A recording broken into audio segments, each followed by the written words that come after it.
एक बार फिर से स्वागत है आप सभी का। आप देख रहे हैं इंडिया डेली, आपके साथ मैं हूं मोनिका सिंह। और इस वक्त की बड़ी खबर का रुख करेंगे। अमेरिकी राष्ट्रपति डोनाल्ड ट्रंप और ईरान के राष्ट्रपति मसूद पेज़ेश्कियान ने दोनों ने अब एमओयू साइन कर दिया है। दोनों मुल्कों के बीच कई महीनों से चल रही जंग को खत्म करने के लिए एमओयू पर औपचारिक रूप से हस्ताक्षर कर दिए गए हैं। ये तस्वीरें निकलकर सामने आई। अमेरिका और ईरानी अधिकारियों के अनुसार दोनों देशों के राष्ट्रपतियों ने इस एमओयू पर साइन किया है। अब अमेरिका ईरान के बीच बातचीत होगी। तो देखिए, बड़ी जानकारी आपके साथ साझा करें। अमेरिका ईरान के बीच डील, इस डील पर हस्ताक्षर होने थे 19 जून को, लेकिन अब इस डील पर हस्ताक्षर जो है वो सुबह 5 बजे भारतीय समय अनुसार हो चुके हैं। ऐसा क्या हुआ? ऐसा कौन सा दबाव बना? G7 समिट चल रहा था फ्रांस में, और इन सब के बीच अमेरिका ईरान के बीच डील एमओयू पर हस्ताक्षर, ईरान के राष्ट्रपति डोनाल्ड ट्रंप द्वारा हस्ताक्षर। ये तस्वीरें आप देख रहे हैं।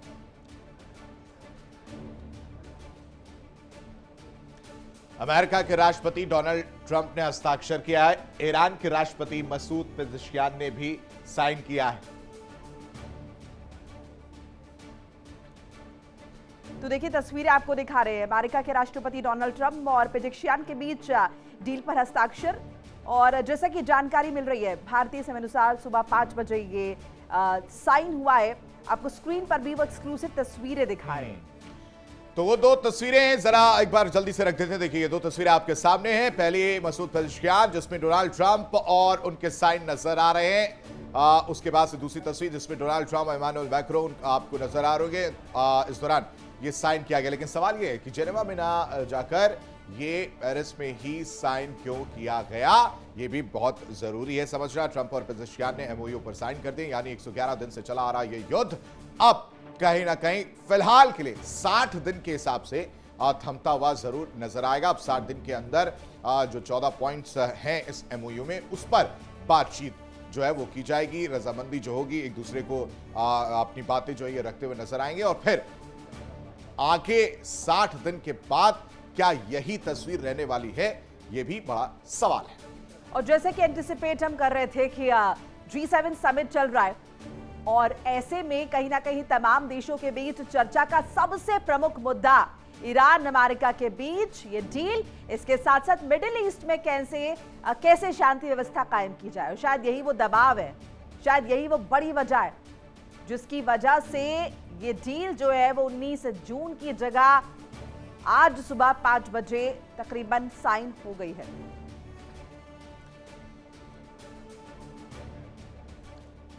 अमेरिका और ईरान डील पर बड़ी खबर आपको बता रहे, बड़ी जानकारी आपके साथ साझा करें। अमेरिका और ईरान ने एमओयू पर साइन कर दिए हैं। अमेरिका से राष्ट्रपति ट्रंप ने हस्ताक्षर किए हैं और राष्ट्रपति पेज़ेश्कियान ने एमओयू साइन कर दिया है। तो ट्रंप ने फ्रांस में डील ये साइन की है, एमओयू पर साइन हुआ है। फिलहाल जो तस्वीर देख रहे हैं ये ईरानी राष्ट्रपति मसूद पेज़ेश्कियान हैं जिन्होंने साइन किया, और उसके बाद से ये तस्वीरें निकलकर सामने आई हैं। यानी अब जो है तस्वीर इस तरह से रहने वाली है। नाकाबंदी जो है करीब 30 दिन तक 30 दिन के अंदर जो हटाया जाएगा। उसके बाद से होर्मुज खोलने का भी जो समय माना जा रहा है, क्योंकि माइंस वहां पर माहम 300 जो है वहां पर बिछी हुई है, जिसको लेकर कंफ्यूजन है कि कहां पर वो माइंस बिछाई हुई है। उसको निकालना भी एक बहुत बड़ी चुनौती है। उसको ये सब करते हुए कहीं कहीं लगभग 1 हफ्ते से ज्यादा का वक्त लग सकता है। महीनों जो है वो देखने को मिल सकता है। इस वजह से एक लंबे समय सीमा स्ट्रेट ऑफ हॉर्मुज को खोलने को लेकर मोनिका देखने को मिल सकती है। बिल्कुल, 111 दिन बाद डील पर हस्ताक्षर, और बहुत महत्वपूर्ण है। यानी कि डोनाल्ड ट्रंप आशीष जिस बात की तरफ इशारा दे रहे थे इतने लंबे समय से कि वीकेंड पर डील हो जाएगी, और ये लगातार कहा जा रहा था कि इस तरह की बातें तो वो करते रहते हैं, वो करके उन्होंने दिखाया है। वाकई में इस दफा उन्होंने जो कहा वो किया है, क्योंकि अक्सर ऐसा होता नहीं, जो वो कहते हैं उनकी कथनी करनी में जमीन आसमान का अंतर होता है। लेकिन सबसे महत्वपूर्ण ये कि 19 जून को जो साइन होने थे वो साइन अभी हो गए हैं, और ऐसे में G7 समिट के दौरान तमाम देशों के बीच कहीं ना कहीं जब चर्चा हुई होगी, जब बातचीत हुई होगी, तो वो दबाव, और इन सब के बीच जैसे कि हम पहले भी जिक्र कर रहे थे कि कहीं ना कहीं डोनाल्ड ट्रंप एक और युद्ध रुकवाने का क्रेडिट अपने खाते में चाहते हैं, और शायद यही बड़ी वजह है कि यहाँ पर ये सिग्नेचर जो है वो हो गए। बहरहाल इस पर चर्चा करने के लिए हमारे साथ तमाम खास मेहमान जुड़ चुके हैं। हमारे साथ हमारे कुलीग नासिर भी जुड़ रहे हैं, साथ साथ group captain U K Devnath retired रक्षा विशेषज्ञ के तौर पर जुड़ रहे हैं, मनोज कुमार हैं भू राजनीतिक विश्लेषक, और साथ साथ रितेंद्र माथुर हमारे साथ जुड़ रहे हैं, भू राजनीतिक विश्लेषक। और आप सभी का बहुत बहुत स्वागत है। पहले देवनाथ जी आपके पास आ रहे हैं, और जैसे कि आपका ऑप्टिमिज्म था आप की डील हो जाएगी, अब तो साइन भी हो गए, लेकिन सवाल ये कि 19 जून की जगह ये साइन तड़के तकरीबन 5 बजे के आसपास ही इतना बड़ा दबाव डोनाल्ड ट्रंप पर पड़ा। इसमें कोई शक नहीं है कि डोनाल्ड ट्रंप के ऊपर दबाव था, और इसमें भी कोई शक नहीं कि ईरान की जो इंटरनल एडमिनिस्ट्रेशन है उनके ऊपर भी दबाव था। पेजिशकिन ने आके इसको पेरिस में साइन किया, पहले ही साइन कर लिया तय सीमा से। इसका एक कारण ये भी हो सकता है कि ईरान के अंदर भी जो दुविधा है कि एक ग्रुप जो ज्यादा पेट्रियोटिक है या ज्यादा आक्रामक रखना चाहता है, वह ग्रुप शायद ब्रेकें मारने की कोशिश कर रहा होगा कि ऐसा ना हो, डील साइन ना हो। और दूसरा ग्रुप जो कि थोड़ा पढ़े लिखे लोगों का है, मॉडरेट्स का है, और सपोर्ट जो है उनको आईआरजीसी के एक उस धड़े से मिल रही है जो कि थोड़ा सा वेस्टर्न एजुकेशन से एक्सपोज्ड है।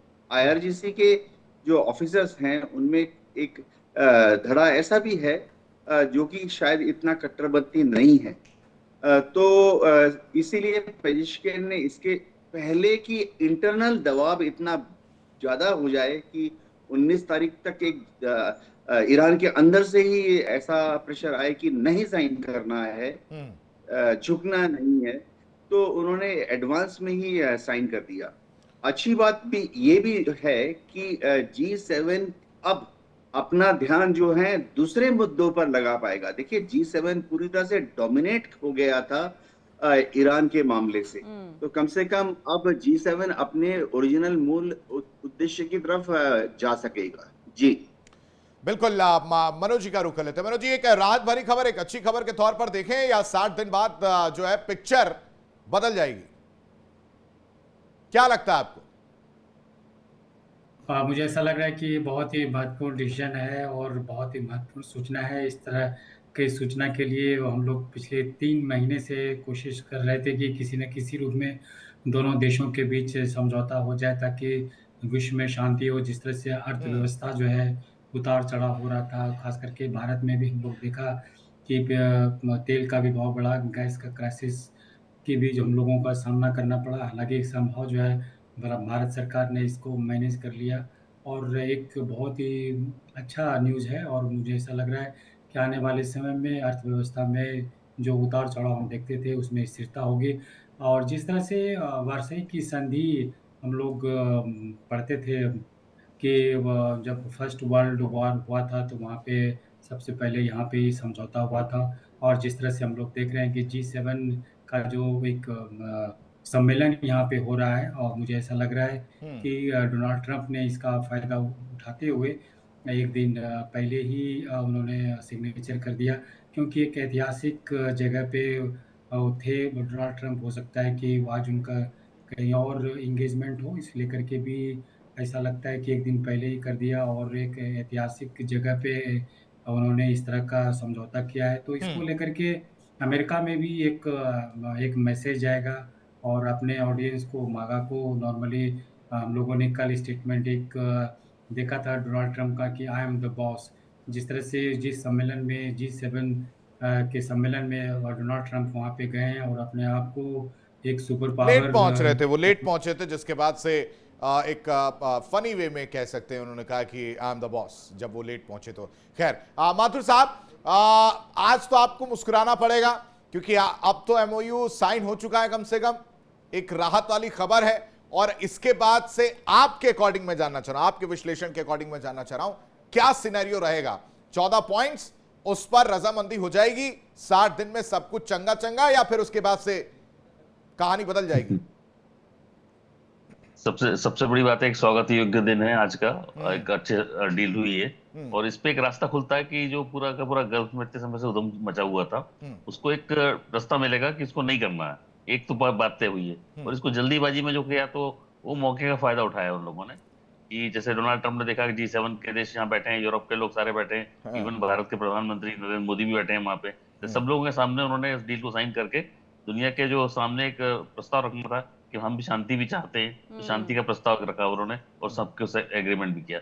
अब समझ वक्त अब शुरू होगा कि आज से आने वाले 60 दिन में क्या होगा, वो सब हम लोगों की नजर रखने माथुर वाली साहब, काम आप क्या चीज नोबेल होगी पीस वो। प्राइज के बड़े दावेदार बन जाएंगे डोनाल्ड ट्रंप अब, क्योंकि तमाम राष्ट्र प्रमुख वहां पर मौजूद थे बड़े देशों के, अब उन सब के बीच अगर वो डील साइन कर रहे हैं तो फिर तो वो दावेदारी और मजबूत हो जाएगी। अब वो तो ऐसा है कि दावेदारी तो नोबेल प्राइज की बड़ी विचित्र होती है कि नोबेल प्राइज लेने के लिए बहुत सारी कंडीशंस होती हैं। अब ये वो उस कंडीशंस को फुलफिल करते होंगे तो इनको नोबेल प्राइज मिल जाएगा, क्योंकि उनकी अलग है। उस पर हम कभी चर्चा करेंगे। नोबेल प्राइज वैसा एक अलग अलग प्रकार का विषय क्यों दिया जाता है किसी को। शांति का प्रस्ताव, शांति का नोबेल प्राइज आसानी से किसी को मिलता नहीं है, उसके लिए बहुत सारी अशांति फैलानी पड़ती है, तब शांति का प्रस्ताव प्रपोज ठीक अवार्ड है, मिलता है। ओपनिंग Anyway, कमेंट्स ले लेने के बाद अभी अब नासिर का रुख कर लेते हैं। सर मैं आता हूं जरा, बहुत तेजी से चलना है जरा इस बुलेटिन में क्योंकि समय सीमा हमारे पास बहुत लिमिटेड है। नासिर, अब मुझे लगता है कि आपको भी थोड़ा आराम मिलेगा, सुबह उठना नहीं पड़ेगा और लाइव देने के लिए परेशान नहीं होना पड़ेगा। 14 पॉइंट्स जो है उस पर अगर बात बन गई तो बिल्कुल। देखिए आशीष, अब ये देखने वाली बात है कि जो 14 पॉइंट्स है उस पर बात बन पाएगी या नहीं पाएंगे, लेकिन जिस तरह से आज एमओयू साइन हुआ है, जिस तरह से दोनों पक्षों में बातचीत हुई है और एमओयू साइन हुआ, उससे कहीं ना कहीं लगता है कि जो पॉइंट्स है उस पर भी जो है बातचीत बन जाएगी और ये डील जो है पूरी तरह से सफल रहेगी। क्योंकि इससे पहले भी हमने बताया कि ये डील जो है वहां पे होगी, बातचीत करने के लिए थिंक टैंकर्स होने चाहिए, न कि वो देश जो खुद की कंडीशन संभाल नहीं पा रहा है उनसे मीडिएट नहीं हो पाया। लेकिन फ्रांस में ये डील जो है आज साइन की गई है, वहां पे थिंक टैंकर जहां हमारे खुद देश के प्रधानमंत्री भी मौजूद रहे और बाकी यूरोप के जो है हायर लीडर जो है वो मौजूद रहे, उनके सामने ये डील हुई। इससे कहीं ना कहीं पूरे मिडल ईस्ट में जो है, उसके साथ पूरे भारत में जो है एक खुशी की लहर जो है दौड़ी, जो सिचुएशन बनी हुई थी, जो प्राइसेस हाइक हुए थे और चाहे ऑयल्स की बात लेकिन नासिर एक चीज यहाँ पर जो मिसिंग रही, वो जो लगातार हम कह रहे थे कि इजराइल की मौजूदगी रहेगी। देवनाथ जी, इजराइल की कहाँ मौजूदगी है? इजराइल को कॉन्फिडेंस में लिया गया, ये डील तो दो देशों के बीच में हो गई है, इजराइल कहाँ है? हाँ देखिए, जो कूटनीतिज्ञ हैं वह पहले से ही कह रहे थे कि इजराइल इस डील में शामिल नहीं होगा। इसकी एक तो वजह ये है कि इजराइल इमोशनली हाईली डिस्टर्ब्ड है। नेतन्याहू जो हैं इस डील को साइन नहीं करना चाहते हैं। नेतन्याहू चाहते हैं कि अमेरिका भी इस डील को साइन ना करे। लेकिन एक टेक्निकल एंगल भी है। टेक्निकल एंगल है कि लीगल तरीके से देखा जाए तो अभी तक ईरान इजराइल को मान्यता नहीं दिए है। तो अगर ईरान अगर एक देश को मान्यता ही नहीं देता है तो फिर जाहिर बात है कि डिप्लोमेटिकली भी उस देश के साथ बैठना या समझौता साइन करना या एमओयू साइन करना टेक्निकली पॉसिबल नहीं है। लेकिन ये समझना पड़ेगा कि जो कुछ इजराइल चाहता है, अगले 60 दिन में अमेरिका इजराइल का होकर ही, इजराइल का पक्षपात करते हुए अगले 60 दिन तक ईरान से बात करेगा। तो नेतन्याहू जो चिंता जता रहे हैं वो उनकी अपनी डोमेस्टिक ऑडियंस के लिए है, उनके सपोर्टर्स और वोटर ग्रुप के लिए है। ऐसा नेतन्याहू का समझ है कि उन्हें ये अशांति दिखानी पड़ेगी ताकि लोगों को लगे, उनके वोटर्स सपोर्टर्स को लगे कि नेतन्याहू कितने महान हैं, टस से मस नहीं हुए। जी सर, एक जो ये एमओयू साइन हो रहा है, अगर इसको बहुत गौर से देखें, इससे पहले वाली जो डोनाल्ड ट्रंप साइन कर रहे हैं उसमें सिर्फ और सिर्फ डोनाल्ड ट्रंप का साइन दिख रहा है और उसके बाद से पेजेशियान ने जो साइन किया तो फिर दोनों के साइन दिख रहे हैं। अब सवाल यह है कि क्या पेजेशियान उस दौरान वहां पर मौजूद थे या एमओयू पहले उन्होंने साइन किया होता तो वो साइन दिख रहा होता ना लेटर में? साइन किया कब? हाँ, पेजेशियान हमेशा से एक जो चलन रहा है कि ईरानी रिप्रेजेंटेटिव जब भी अमेरिका के रिप्रेजेंटेटिव से बात करते थे तो वो एक जगह नहीं होते थे, चाहे वो मस्कट हो ओमान में या इसके पहले भी जब जेनेवा में हुआ करता था वो, या इस्लामाबाद में, वो अलग अलग जगह बैठते थे। और डोनाल्ड ट्रंप ने जो साइन किया है ये तो उनका क्लासिक क्या कहते हैं, उनकी जो एक महत्वाकांक्षा है कि दुनिया में मेरी दुमदुमी बजे, जी। इस तरह का साइन, मोटे स्केच पेन से साइन, एक 8 इंच लंबा साइन, और फिर उसको सिर्फ सिग्नेचर को कैमरे के सामने प्रोजेक्ट करना, ये डोनाल्ड ट्रंप की थिएट्रिक्स का हिस्सा है। इसके पहले किसी भी अमेरिकन राष्ट्रपति ने नहीं। जी सर, अभी इसको भुनाना भी तो है ना कि ये डील साइन हो गई है। ट्रंप ने समझौते पर दस्तखत की पुष्टि कर दी है, हमने डील साइन कर दिया है। डोनाल्ड ट्रंप की तरफ से कहा गया है दस्तखत की पुष्टि कर दी गई है, बता दिया गया है और साफ तौर पर कह दिया गया है कि डील हमने साइन कर दिया है। ये डोनाल्ड ट्रंप ने कहा। देखिए, इसे इस तरह से भी पेश किया जा रहा है कि ये सारा का सारा गेम शुरू 28 फरवरी को अमेरिका ने किया, सीज फायर अमेरिका ने किया, उसके बाद बातचीत की पेशकश अमेरिका ने की, और जब अमेरिका ने असल में चाहा कि समझौता हो जाए तभी समझौता हो पाया है। इसमें ईरान कहीं नजर नहीं आया। मनोज जी से इस पर रिएक्शन लेंगे, लेकिन डोनाल्ड ट्रंप ने क्या कहा डील साइन करने के बाद, एक बार दर्शकों को सुनवा देते हैं।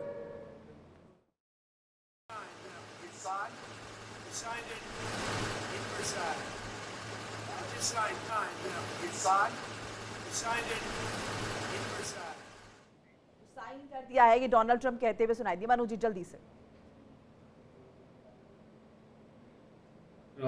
इलेक्ट्रॉनिक वे में जो है दोनों राष्ट्राध्यक्ष के बीच जो है ये सिग्नेचर हुआ है, और ये भी ऐसा लग रहा है कि ईरान में जिस तरह से वहाँ के लोगों ने, हम लोगों ने देखा कि ईरान के प्रति जो है सहानुभूति को लेकर के प्रदर्शन किया था, लेकिन अब वहाँ भी ये भी मैसेज आ रहा है कि आपको डील नहीं करना चाहिए। जिस तरह से हम लोगों ने फरवरी 28 को देखा था कि वहाँ पे अमेरिका और इजराइल ने हमला किया था और लगभग 100 से ज़्यादा बच्चों का भी जो है मौत हो गया था। तो इसको लेकर के भी ईरान के लोगों में आक्रोश अभी भी मौजूद है कि अब उसका क्या होगा।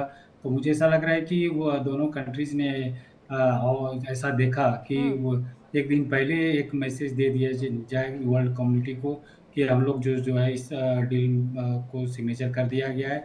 वहीं अगर इजराइल की अगर बात करें तो इजराइल लेबनान में ये हमला ऐसा लगता है कि वो चलते रहेगा। जिस तरह से सीज फायर के दौरान भी हम लोगों ने देखा कि इजराइल और लेबनान के मनोज जी, अगर ये अटैक्स चलते रहेंगे तो क्या इसका इम्पैक्ट नहीं पड़ेगा इस डील पर? और साथ साथ ये भी समझना चाहेंगे कि ईरान में वो जो धड़ा है जो अपोज कर रहा था इस डील को, वो धड़ा तो और ज्यादा सक्रिय हो जाएगा। माथुर साहब, एक सवाल और इस पे ऐड ऑन करना चाह रहा हूं, सॉरी इंटरप्ट कर रहा हूं, कि इससे पहले डील जब साइन होने से पहले, मतलब डोनाल्ड ट्रंप ने अगर साइन किया भी हो या नहीं किया हो, उससे पहले एक बयान देते हैं कि अगर डील पर साइन नहीं हुआ तो बमबारी जो है वो किया जाएगा और परमाणु हथियार नहीं बनाने दिया जाएगा। ये बातें कही गई हैं डोनाल्ड ट्रंप की तरफ से और उसके बाद से साइन किया गया। जी बिल्कुल, दोनों बात आपकी दूसरी वाली सवाल को पहले उठाता हूं मैं। एंड्रिस यूरेनियम का जो सिचुएशन थी वो तो अमेरिका ने पकड़ लिया था उसको, तो उसको वहां पे उन्होंने अटैक करके मैसेज किया कि यहाँ पे अगर आपने अटैक करेंगे वो बहुत ज्यादा के लिए कि आगे ज्यादा लड़ाई झगड़ा चलेगा और हमारे ऊपर ज्यादा बम्बार्डिंग होगी। इसके कारण मुश्किल होगी जो आम पब्लिक है वहाँ की, वो हताहत होती, जो बचाना चाहता था, अमेरिका बचाना चाहता था, नहीं मारना चाहता था, तो उनको बचाया उन्होंने। इसलिए उन्होंने जब अटैक करने के पहले जो वहाँ पे टेक्नोक्रेट्स थे, रशियन टेक्नोक्रेट थे, उनको वहां से पहले ही मैसेज करके हटवा दिया था। तो ये एक गुडविल जेस्चर बोलना चाहिए, या वॉर के अंदर भी इतना समझदारी का रास्ता निकाला, एक बात है। और दूसरी समस्या कैसी है कि ये जो पूरी की पूरी सिचुएशन, इसमें हम लोग एक पार्टी को भूल रहे हैं जो बहुत बड़ा पायनियर पार्टी बन के खड़ी थी, हमारा पाकिस्तान। इस्लामाबाद टॉक्स उन्होंने बड़ी दुनिया की बहुत बड़ी टॉक्स कराई थी, वो तो उनका कहीं कोई रोल नहीं है। माथुर साहब, इजराइल भी तो है, उसको भी तो नहीं भूल सकते हम। पाकिस्तान की तो बात ही क्यों करनी सर? इजराइल का कैसा है, उसका तो कोई इन्वॉल्वमेंट था ही नहीं, वो जबरदस्ती का जो है बीच में घुसकर हर चीज का क्रेडिट लेने की आदत है, तो मैं उसको उतना तवज्जो नहीं देता हूं। इजराइल की बात करनी चाहिए। इजराइल के साथ ऐसा है कि इजराइल के पास सबसे बड़ी उनके सामने समस्या है कि जो आसपास प्रॉक्सीज हैं उन्हें घेर के मार रहे हैं। अब से 2 साल पहले, अब हम कहें कि ईरान ने किसी पर अटैक नहीं किया, ईरान ने 2 साल पहले जो हमास ने किया वो ईरान का अटैक माना जाना चाहिए, जो कि टेक्निकली है हमास उन्हीं का प्रॉक्सी है। तो जब एक प्रॉक्सी पार्टी ने जब एक पूरे देश पर हमला किया, ये 1200 लोगों को मार दिया, और सब दुनिया अपने को पता है कि छोटे छोटे बच्चे थे, उनको वो लोग जला के ओवन में घटना हुई। देखिए इंडिया डेली 24/7 अब आपके स्मार्ट टीवी पर। इंडिया डेली मौजूद है सभी डिजिटल प्लेटफॉर्म पर लाइव और लगातार। इंडिया डेली 24/7 हर दिन राष्ट्र को समर्पित।